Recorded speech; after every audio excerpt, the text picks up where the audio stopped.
Do your partners trust your established value before you arrive?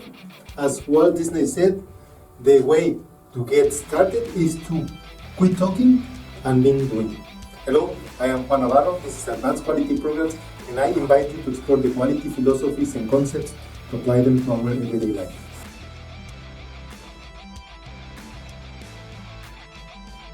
When I wrote my book, Principles of Quality, and translated it into German, I hired a professional editor that ensured the German version of the book was as sharp and polished as the Spanish and English versions.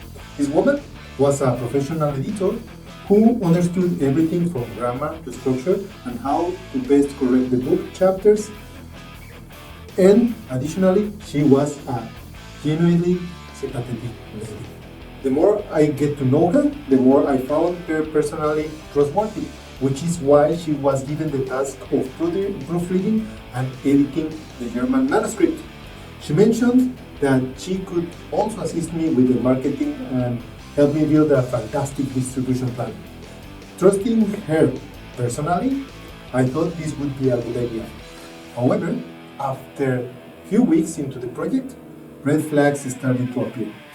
It turned out that she was unqualified to execute the additional marketing strategy she was offering. And in fact, her failure to deliver on the actual editing commission set me back several weeks, if not months. We can understand that both personal trust and professional trust are interrelated. Now, we can understand that both personal trust and professional trust are interrelated. First, you need to build a connection, and then you can establish the credibility necessary for a project to succeed.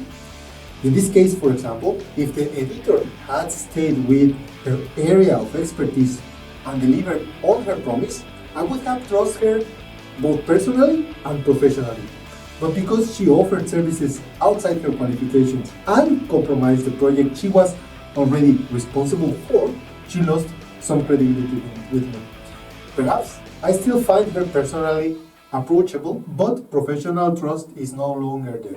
Our brains make decisions in a specific order. We initially rely on instincts and emotions. Then we seek information to validate these decisions with facts and data. While we can trust someone personally to be capable of doing something, we often need more evidence to believe in their professional delivery. In quality management terms, trust is called confidence, which is the belief that someone can do what they say they can do and actually deliver the promise of product or service, transform that into credibility. This transformation from capability into competence, into a product, leads to the professional credibility. And credibility isn't merely about reliability, it's about effectively and consistently delivering and solving our customer problems. There are some tricks to gain credibility and accelerate the trust from our customers in this transformation. First, we need to understand their problems and exactly how our product or service solves them. Explain our solutions clearly and simply. Demonstrate knowledge and expertise on our industry and market. Offer insights to identify potential risks or opportunities our customer might have overlooked or underestimated. We should never promise things that our product or our service cannot deliver. And if we do, then we have to make sure this is done with the support of someone who can actually fulfill the promise and being transparent with it. We have to keep our promises. And finally, we need to exceed the expectations by delivering more than we promised, either efficiently or with significant enhancements. All this brings us to the understanding of what really value means.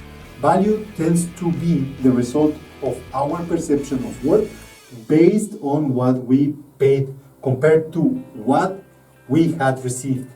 Unfortunately, most customers understand value after they make a purchase, and it's based mostly on a feeling, not necessarily on the facts. This can be in our favor if they feel good about their purchase, but many times it can leave us in an uneasy position when our customers, weeks or months after their purchase, cannot quantify the value they receive from our product or service.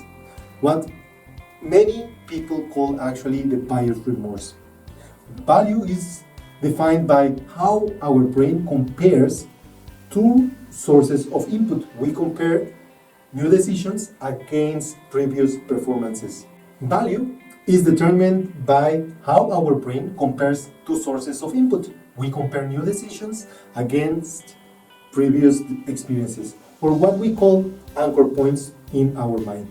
This is why so many companies struggle to assign value to their product or service in the commodities market. They tend to allow customers to compare their product or service to or against a less priced product or service. Price compared, competition seems logical, and that the lower price is the more value one would receive in both products sometimes seems to be logical also, but they offer actually the same service and features, but what is not necessarily the right measure of value is the after service. In order for us and our products or service to be trusted and gain credibility, we must ensure that our customers clearly and tangibly understand how our offer is better assigned with value. This eliminates the chances of the buyer's remorse. For example, let's say you offer an all-in-one quality app that does everything from audit planning, warranty deals, customer service. Your customer invests $1 million in your product, in your app. That's a really good investment. But now, let's say 6 months after you get the order, the employees are still struggling to learn the system. There's a ton of unresolved customer complaints, and the CFO of the company is actually giving your customer a hard time because of the money they spent on them.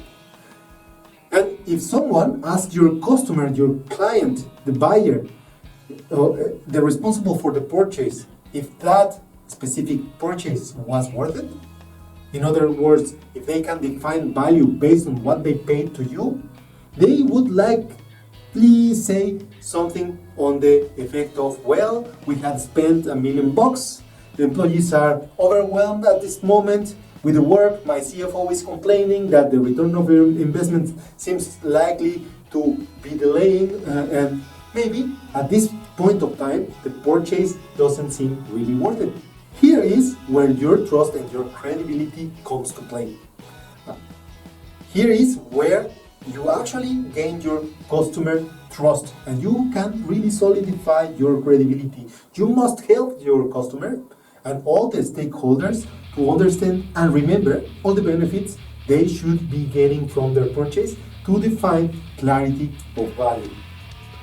Now, in the quality app example, the company was actually expending $1 million a year on additional complaint management documents, some risk cases processed manually. They have also spent additional money on warranty issues, expenses, and customers have been lost. Your app should eliminate all those costs. That's one of the benefits your app is giving. With these benefits, the management portion of your product should allow your customer to explain some of the benefits. On top, employees should be more efficient, creating quality reports and quality plans, saving time and resources previously wasted on unproductive activities with the old system, like paperwork.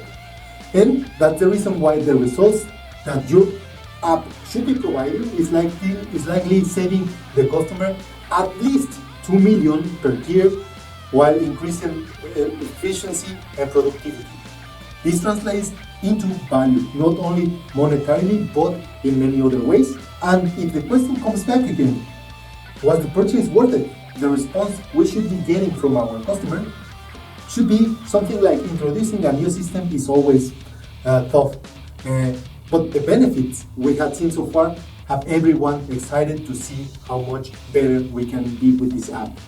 And although it is the very same situation with the app and with the introduction of the app, the complementary part that you were offering, the support that you give to your customer, that is the feeling good value.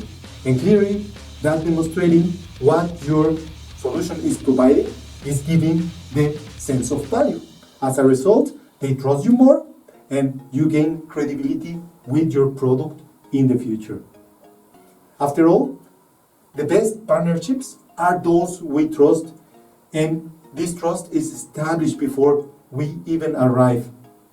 Our pre-established credibility paves the way for success. That's what we call value all the way around.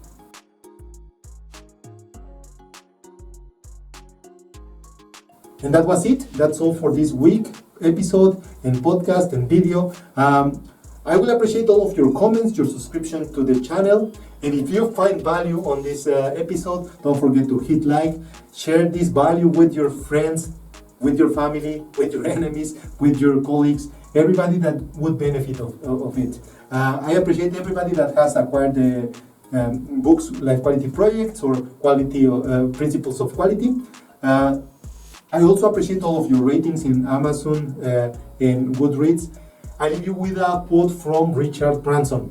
Truth comes with consistency. Don't forget to hit the bell and see you next week.